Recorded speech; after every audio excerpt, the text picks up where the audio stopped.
E gravando. Simbora lá então. Continuando a nossa saga de obras cinematográficas baseadas em histórias em quadrinhos, em super-heróis especificamente falando. Após alguns vídeos aí falando de board games, jogos de tabuleiro, a gente sempre vai intercalar com várias áreas aí da cultura pop. Mas continuando a nossa saga, falando aí de todos os filmes de super-heróis da era moderna, que inclusive este filme que eu vou falar hoje para vocês, Homem-Aranha, o primeiro filme do Homem-Aranha, alguns dizem que os filmes de super-herói moderno começam a partir dele. Eu gosto de pegar numa cronologia em termos de produção mesmo, não sendo multimilionária, né, igual o Homem-Aranha. Eu comecei a cotar, né, a contar a partir de Blade. Antes dele tinha filmes, se lembrando, telefilmes, né? De Blade, a gente vê ali a produção ali no auge do começo, né, da pré-Marvel ali com X-Men, e chegamos em 2002 nessa continuando os nossos degraus aí falando sobre super-heróis. Se você não viu todos os filmes de super-herói, acompanhe aí. A gente já falou de Blade, já falamos de X-Men, já falamos de Blade 2 e chegamos no auge, no grande crivo inicial das grandes produções cinematográficas hollywoodianas de super-heróis, que é o Homem-Aranha. Olha, é difícil alguém não assistir Homem-Aranha. Talvez hoje tenha tantos filmes de Homem-Aranha que talvez você confunda, mas Tobey Maguire, Homem-Aranha 2002, o primeiro filme, ele colocou um crivo que a partir de então todo filme, não é tipo Homem-Aranha, é quase Homem-Aranha. Se baseia no Homem-Aranha. Homem-Aranha, ele se colocou como uma das maiores bilheterias mundiais desde então. Até hoje é considerado como uma das maiores produções cinematográficas em termos aí de efeitos especiais, de grandes produções, de obras aí de fantasia. Homem-Aranha produzido aí lançado, né, em 2002, né? O personagem Homem-Aranha, nem é um caso falar muito sobre ele, quem sabe o dia que a gente se debruça aí sobre algum quadrinho específico, mas o Homem-Aranha é uma história em quadrinho criada em 1962 pelo nosso finado e amado Stan Lee, né? 1962, olha só. Ele é considerado praticamente um mascote, por assim dizer, da Marvel. Ele é o herói mais conhecido, talvez, dos quadrinhos, ali junto com o Superman, da DC Comics, Marvel Comics, inevitavelmente Homem-Aranha, né? Em 1970, alguns anos depois da criação do quadrinho, já tinham sido produzidos alguns telefilmes, um seriado, né, com poucos capítulos. Então já tinha uma produção para televisão do Homem-Aranha. Então ele sempre já começou com auge, assim, com a fama, porque ele é um personagem muito carismático. Já teve várias séries de desenhos animados até ter a produção, né, a grande produção de 2002. Então a gente já conhecia ele por quadrinhos, por telefilmes antigos dos anos 70, pelo seriado antigo, por muitas séries animadas ali, junto com X-Men, ali nos anos 90, passava também Homem-Aranha na TV. Era muito legal. Eu acho que a galeria de vilões do Homem-Aranha é muito bacana. Daí tem o Homem-Areia, o Duende Verde, Duende Macabro, Venom, Carnificina. Acho que junto com o Batman, a galeria de vilões das mais coloridas, animadas, assim, se a gente não sabe que para se tornar super-herói, pro vilão é o Homem-Aranha, né? A produção do Homem-Aranha, o filme do Homem-Aranha, ele teve um orçamento de 139 milhões de dólares, né? Gigante. Só para ter uma ideia, X-Men, que foi o filme que a gente falou até agora, de grande produção do super-herói, na cronologia ali de lançamento e tal, teve 75 milhões, que foi um exagero para filme de heróis, né? Se com 75 deu o oba-oba daquele retorno financeiro pro X-Men, por que não investiu o dobro? Literalmente o dobro, 139 milhões. E, dito e feito, a receita, o retorno foi de 825 milhões. E esse foi o Homem-Aranha chegando, arrasa quarteirão, e todo mundo. Eu acho que a partir de Homem-Aranha, todo mundo ia no cinema fazer questão de assistir filme de super-herói. Filme de super-herói era uma coisa assim para assistir cinema. Se no cinema antigo a galera ia assistir filme de ação, de terror, agora era um entretenimento familiar, até hoje, né? A Marvel colocou a partir de Homem-Aranha que aquela telona, o cara voando ali nas telas com aqueles efeitos visuais especiais. Homem-Aranha, ele colocou uma obrigatoriedade de você ter que ir no lançamento no cinema a assistir um filme de super-herói. Isso é muito legal. Ele colocou um marco histórico para filmes de heróis, né? Agradeço a Blade, agradeço a X-Men que abriram caminho, né? Agora, Homem-Aranha chegou, arrasa quarteirões, 825 milhões, meu Deus, né?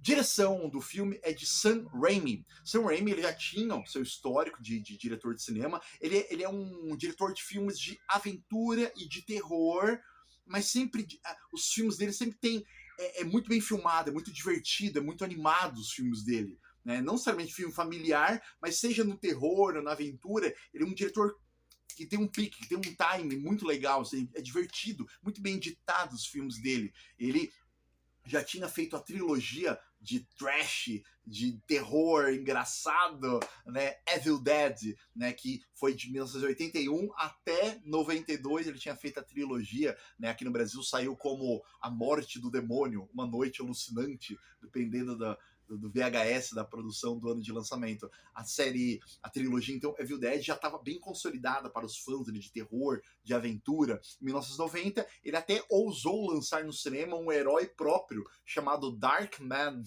uma mistura ali de Sombra, de Batman. Em 2002 deram a incumbência dele dirigir então Spider-Man. E ele voltou a dirigir inclusive Spider-Man as continuações. 2004 com Spider-Man 2 e 2007 com Spider-Man 3. Então ele foi o mestre dele da trilogia inicial de Homem-Aranha. Depois a gente teve outros reboots, outras sequências de Homem-Aranha, mas a primeira trilogia ficou a cargo de Sam Raimi.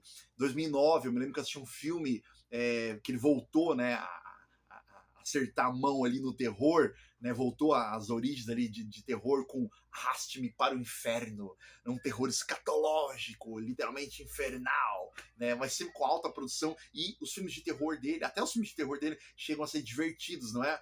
É nojento, mas não é aquela coisa chega a ser escatológico, exagerado, mas aquele toque de humor, eu gosto muito de Sam Raimi. 2013 foi a vez dele de pegar adaptações ali da Disney, com Oz, Mágico e Poderoso, adaptação mais contemporânea aí de O Mágico de Oz, que inclusive o clássico a gente já falou aqui no canal, nos primeiros vídeos.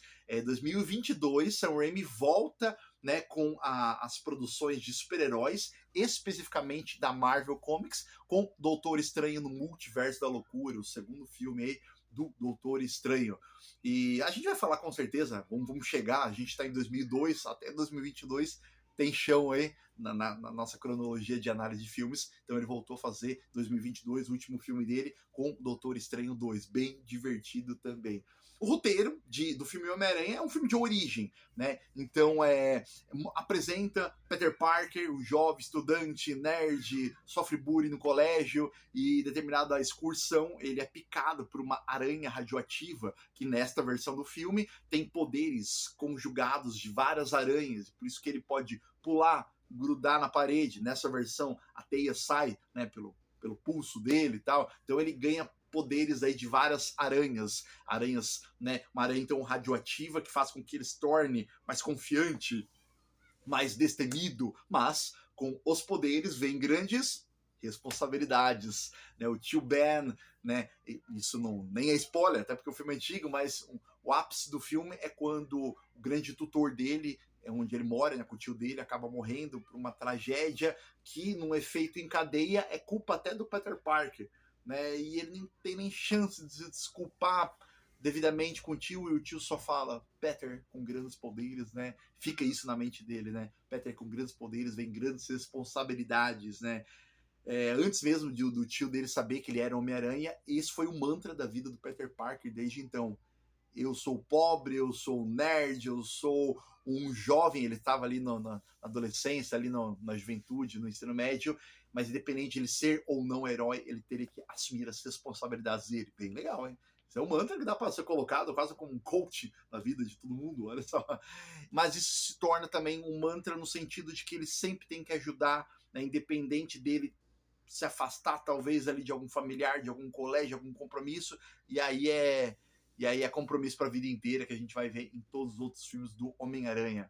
É muito legal, assim, a grande produção, essa carga dramática, e reassistindo agora adulto este filme infantil de super-herói, que bem filmado, que bem editado, as mensagens, não é um filme bobo, né? Ele é um filme de ação, mas ele consegue ser divertido, mas ele tem uma carga dramática nessa minha revisitação agora, mais de 20 anos depois, que eu acho que sobreviveu muito bem ao tempo. Eu vou falar minhas opiniões mais sobre esse filme, mas essa não chega a ser piegas, brega. Essa mensagem é contundente do começo até o final. O elenco do filme: Tobey Maguire. Pouco sabe, mas Tobey Maguire já tinha uma extensa carreira de filmes. Desde os anos 90, ele já tinha feito cerca de 15 filmes, mas numa linha dramática, né? Então ele traz esse peso dramático com um tom de comédia, inocência, muito bem dirigido, muito bem atuado. Em 2002, então, ele vem a fazer Spider-Man e volta a fazer a trilogia de Sam Raimi, 2004, 2007, com a sequência de Superman. 2021, ele volta a ser o Superman. Eu acho que eu falei Superman? Não falei Superman. Spider-Man. Se eu falei Superman, desculpa. Aqui a gente não edita, né? Então Tobey Maguire volta a fazer Spider-Man em 2004, 2007, e em 2021 ele volta a fazer Spider-Man, né, em Homem-Aranha Sem Volta para Casa, onde tem aquele crossover que se junta com todos os outros Homens-Aranhas que já apareceram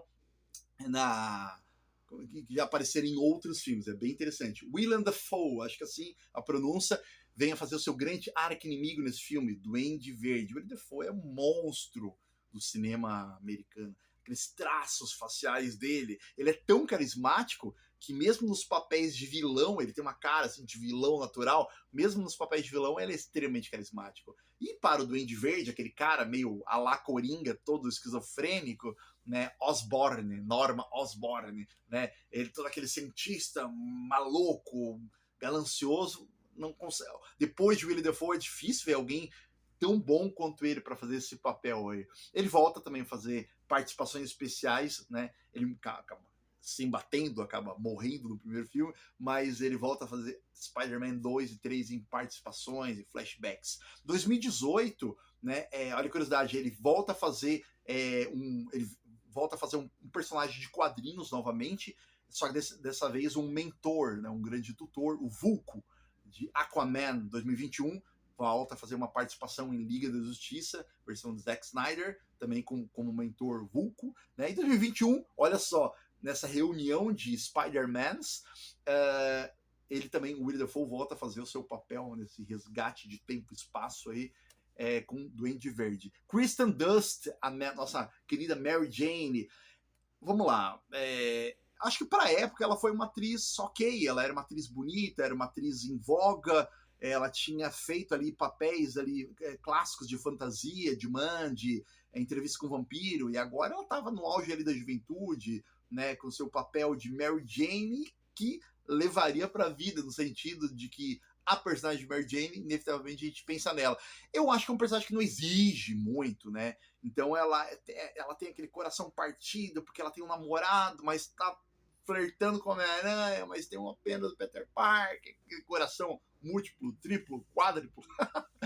eu acho que é um personagem que não exigiu muito da interpretação, e aquela interpretação mais contida combinou bem com a Kristen Dunst. Trilha sonora de Danny Elfman. Danny Elfman, para quem não sabe de primeira, ele é conhecido por fazer aquelas trilhas dos filmes de terror caricato de Tim Burton, né? Então ele já tinha feito Batman, né? As relações dele com heróis com o Tim Burton, Batman 1 e 2, voltaria a fazer filmes de super-heróis, trilhas sonoras com Hulk, Liga da Justiça, Doutor Estranho, no Multiverso da Loucura. Então, Daniel e ele coloca um peso dramático, assim, um peso épico, bem, sem roubar cena, assim. Eu acho, tu pensa em Homem-Aranha, tu pensa aquela trilha com peso. Danny Elfman, ele é muito bom nas trilhas minimalistas e nas grandiosas épicas que ele conseguiu encaixar, felizmente, aí em Homem-Aranha. Minha opinião sobre o filme: Sam Raimi, ele tá com uma direção muito segura. Ele dá uma aula de cinema, de edição, de interpretação. É um filme divertido, é um filme familiar, é um filme gostoso de ver. E quando eu fui rever agora, nem sei quantas vezes eu já tinha visto Homem-Aranha, mas naquela fase, eu acho que de 2002 até, sei lá, 2010 eu tinha assistido muitas vezes. Então eu tô assim uns 10, 15 anos sem ver esse filme. Quando eu fui ver, será que vai envelhecer bem? nossa, quando a direção é boa, o filme literalmente se torna eterno. A direção segura, mas sem ser chato. Não é um diretor sério, Martin Scorsese, realista. Não, ele é um diretor que gosta do personagem, que ele se diverte fazendo Homem-Aranha. Todas as interpretações ali, ele... né, o Willem Dafoe, claro que ele rouba a cena, ele fica de igual para igual com o Tobey Maguire em Homem-Aranha, mas o Willem Dafoe ele já tem um peso dramático. O personagem do Duende Verde é extremamente caricato, carismático, né? Direção muito bem feita. Os efeitos visuais, meu Deus, aquilo dali foi divino, né? Para a época, ver aquilo em cinema, acho que se passasse hoje no cinema de novo, deve ter passado, eu veria tranquilamente. Aquelas teias, aquelas tomadas, que sim, foram feitas em computação gráfica, mas foi o auge. A gente estava ali no auge da computação gráfica, com Matrix, Shrek, Spider-Man, aquelas malabarismos que a gente só via em quadrinho, e quando eu vi aquilo dali, e revendo agora, né, mas principalmente na época, eu falei, gente, tudo é possível no cinema de fantasia, tudo é possível, porque agora as tomadas de câmera, a computação gráfica, era aquele efeito de efeito especial, né, aquele efeito visual, que tu, assim, tu sabia que não era um humano fazendo aqueles malabarismos entre as paredes e prédios e teias, mas era muito realista. Então tu se entrega. Eu sei que é fantasia, eu sei que é computador, mas eu me entrego. Não é aquela coisa videogame. E era muito melhor do que muito videogame feito hoje. A computação gráfica é maravilhosa, tanto foi indicado a Oscar, a gente vai falar das premiações daqui a pouco. Essa carga dramática, que eu falei, eu gostei muito do filme. As partes adultas, que quando a gente é criança, a gente quer ver luta, porrada, super-herói, vilão. Agora, como adulto, tu quer ver um pouco do drama e ele se sustenta. Não é só porrada, não, ele se sustenta. A construção do personagem, tem uns diálogos ali com a Mary Jane, todos os personagens muito bem construidinhos ali. Gostei bastante. É um filme divertido, é um filme que ainda se mantém divertido, dá pra assistir tranquilamente, né? Nossa, eu assisti domingo da postagem, né, desse vídeo, domingo passado. Meu, uns 2 domingos atrás, enfim. Que divertido, parecia que eu tava assistindo um lançamento, assim, aquele filme de domingão, descontraído, descompromissado, mas com peso. Os uniformes, o uniforme do Homem-Aranha é muito bem feito. As teias foram feitas em computação gráfica depois, né, para dar um realismo maior, né, estudando um pouco ali do making off.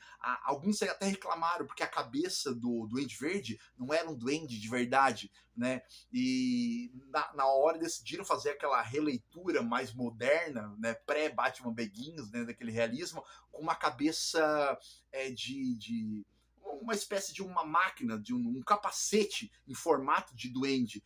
Eu achei que ficou bem mais realista, porque conta a história de um cientista, que ele ganha ali poderes também, e ele coloca aquele capacete, porque ele tem também um planador, né? Eu acho que ficou bem mais realista do que um cara se transformar num monstro. Então, a gente não tem tanto efeito, tanto dinheiro para abusar. Lembra do caso lá do X-Men? Tiraram Noturno, tiraram Fera. A gente vamos gastar efeito especial em outras coisas. E acho que envelheceu bem também. Ficou uma versão Duende Verde não mutante, mas ficou uma versão Duende Verde cientista do mal que veste uma armadura em formato de duende. E por mais que seja um capacete em formato de duende, pega esses formatos, os traços faciais icônicos ali do Willem Dafoe. E em geral, se eu fosse categorizar numa nota, 9 tranquilinho. Na época, com certeza, era 10,5. Mas hoje, assim, alguns clichêzinhos, alguns efeitos de computação, assim, né, que foram envelhecendo, 23 anos ali, eu dou para ele um louvável, merecido 9 para este filme divertido, Spider-Man Homem-Aranha de 2002. Algumas curiosidades finais sobre o filme.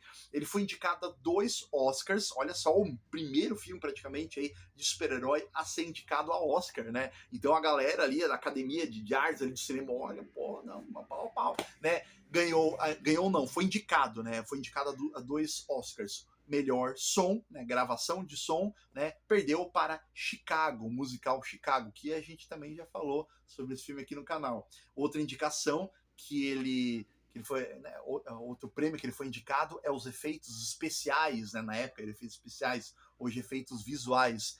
Perdeu para o meu querido filme, que um dia eu vou falar com certeza, Senhor dos Anéis 2, perdeu para este filme. Mas olha só, melhor som, né, explosões, gravação de som e melhores efeitos especiais justa, essas 2 indicações.